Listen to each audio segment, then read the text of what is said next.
kedua, kita akan bahas dari segi fungsi atau hikmah atau manfaat. Baru kemudian yang ketiga, kita masuk kepada persoalan teknis penunaiannya. Baik bacaan, cara, makna. Kita belajar dari mulai menunaikan, bacaannya apa, maksud dari itu apa. Ya. Baik, kita mulai cepat. Salat. Apa itu salat? Doa. Apalagi? Kenapa doa disebut salat? Kenapa nggak disebut doa aja? Apa itu salat? Doa. Apa itu doa? Salat. Oke, yuk kita urutkan dari segi katanya dulu. As-salah, kurang lebih begini. Nanti ada versinya, ada yang pakai waw, itu ujungnya nanti kembali ke alif. Ini ya. Teman-teman, salat itu seakar dengan kata silah. Silatun. Seakar verbnya, kata kerjanya dengan kata wassala.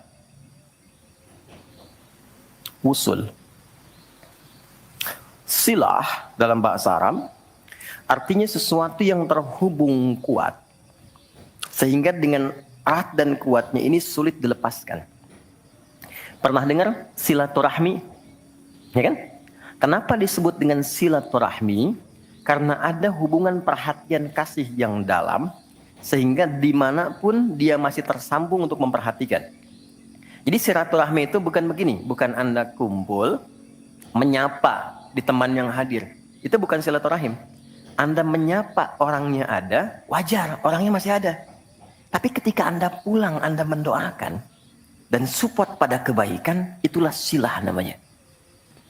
Nah, hubungan yang melatih kita, supaya terus terhubung dengan Allah, sehingga tak terpisahkan pengawasan Allah kepada kita, perlindungan Allah kepada kita, pemberian Allah kepada kita di setiap waktu dan tempat dimanapun. Itu dinamakan dengan sholat namanya. Karena itu, ciri keberhasilan orang yang sholat, yang pertama kali dapatkan, adanya konektivitas dengan Allah. Sampai dia koneksinya ke Allah. Karena itu disebut wusul. Kenapa secara fikih dinamakan dengan doa? Karena saat berdoa kan terkoneksi dengan Allah. Ya kan? Nah, doa yang terkoneksi secara formal kepada Allah itu disebut dengan sholat. Quran surah keempat, dalilnya An-Nisa ayat 103.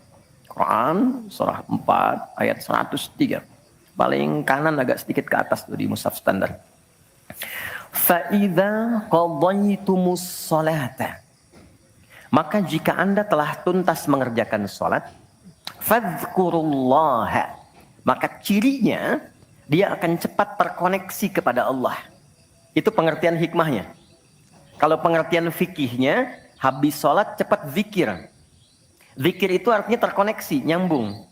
Kenapa setelah sholat ada zikir lagi yang menyambungkan? Karena ada orang yang sejak saat sholat belum nyambung dengan Allah. Itulah sebabnya nanti kita akan belajar. Masih merasakan nggak? Pernah nggak begini? Sebelum sholat mau fokus nih, tapi begitu takbir, Allahu Akbar. Yang akbar di lisan Allah, tapi yang akbar di pikiran, project. Ya, status belum diupdate. Nyimpan sendal di mana, jemuran belum diangkat, ya kan? Ya, pernah nggak suasana itu hadir? Nah kan, nanti kita akan belajar.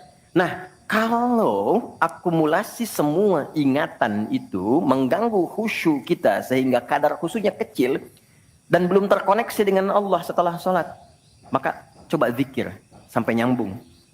Idealnya ketika sholat selesai, itu punya konektivitas dengan Allah, nyambung. Ingat Allah. Qiyaman. Baru dia berdiri jalan sudah ingat Allah. Makanya kalau ada orang keluar dari masjid dan dia nyambung dengan Allah, itu mustahil tertukar sendal. Oke? Karena saat dia pakai, dia merasa diawasi Allah. Ya Allah, salah, bukan punya saya. Yang saya yang itu rupanya dia pakai, padahal dia ke masjid nggak pakai sendal.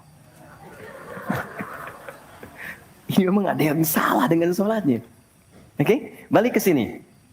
Maka kalau dia berjalan jalannya baik, kalau dia duduk bekerjanya baik, gak mungkin maksiat. Nggak mungkin menyentuh yang salah, karena saat dia menyentuh, dia merasa dilihat Allah. Itu yang disebut dengan ihsan namanya. Di orang yang punya koneksi dengan Allahnya kuat, itu akan mudah menjalani kehidupan. Anda punya koneksi dengan teman-teman yang punya kedudukan tertentu, aksesnya mudah kan? Anda punya koneksi dengan Allah, apa yang sulit bagi Allah?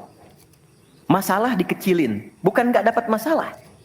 Masalahnya sama, bagi orang lain besar, bagi si fulan kok ringan. Karena sebelum mendapatinya, akses dia ke Allah tinggi, Allah ringankan untuk diterima di hatinya. Dilapangkan hatinya sebelum menerima persoalannya. Jadi ketika menerima persoalan, dia tinggal senyum aja, selesai. Macet, yang lain gelisah. Alhamdulillah macet. Bisa hafalan dulu, bisa baca dulu, bisa mengerjakan yang lain dulu. Ini semua dibaca dengan nyaman karena konektivitas yang tinggi dengan Tuhan. Jadi ternyata ketika diminta menunaikan ibadah salat, ada hal yang sangat besar yang Allah ingin berikan kepada kita semua.